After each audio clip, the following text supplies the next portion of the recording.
Hello everyone, welcome back to the channel. So the second trailer for Brightburn is finally here. Now, as someone who has been a huge fan of the Man of Steel film, still waiting on the sequel, but I still consider that to be an absolute masterpiece, one of the best comic book origin films that I've seen personally in recent times, not counting Christopher Nolan's Dark Knight. But it's an interesting take. I mean, it's a bit weird because this film is not in any way associated with DC or Warner Brothers. So we're not getting a Man of Steel sequel, but we're getting a Man of Steel horror to some extent, right? I saw the first trailer and I was interested. One of the things that it has done, I think it has done very well. It hasn't relied too much on the Man of Steel nostalgia or Superman nostalgia, right? If we forgot that we knew anything about Man of Steel or Superman for that matter, and we saw that trailer, and if I saw that trailer, I'd still be just as excited because it's still just a creepy ass film with a couple who finds a baby in the cornfields, and he turns out to be a monster. So I'm still very much intrigued. I like what they've done with it.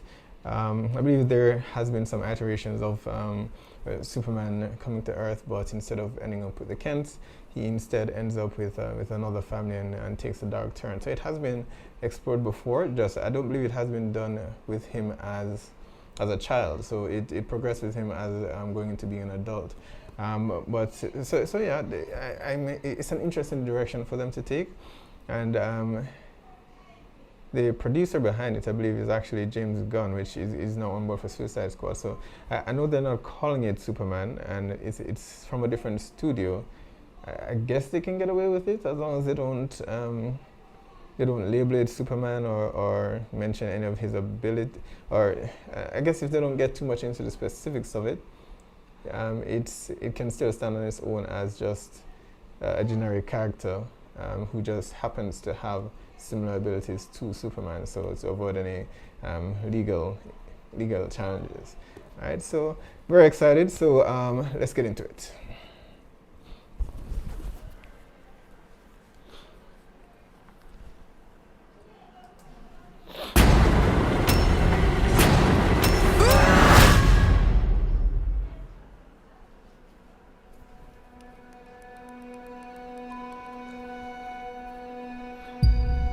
Producer James Mom, Gunn.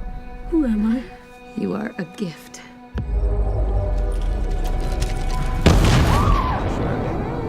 We believe that you came here for a reason.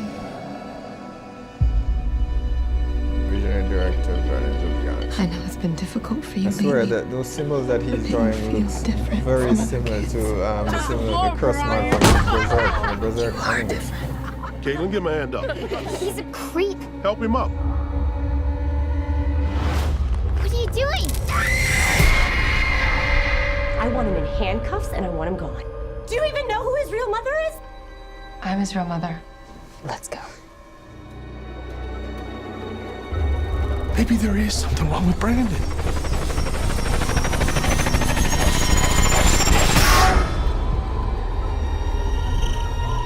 I will never turn against our son. He's not our son. He's got a point.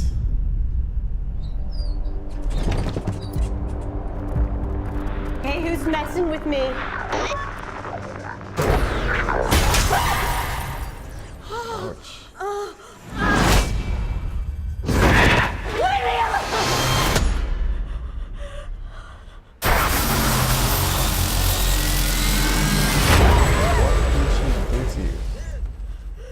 I love that shot. Something wrong? Boy around by chance? You're one of the only people in the world that knows how special I am. There are believed to be no survivors among the 268 passengers on board. No, no, no! Whatever you've done, I know there is good inside you.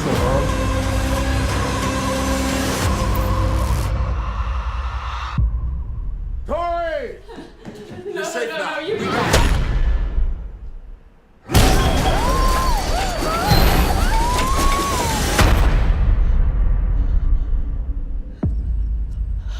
I want to do good, Mom.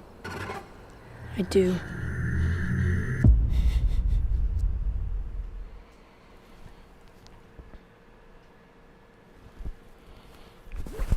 Okay, so trailer number 2. I love the first trailer. I love this a bit more, if only because it shows us a bit more in terms of his abilities. You saw at the start of the trailer his glowing eyes. We only saw him use the heat vision to cut through the steel door that lady was hiding from, but got to see him essentially just ripping through the house back and forth, back and forth.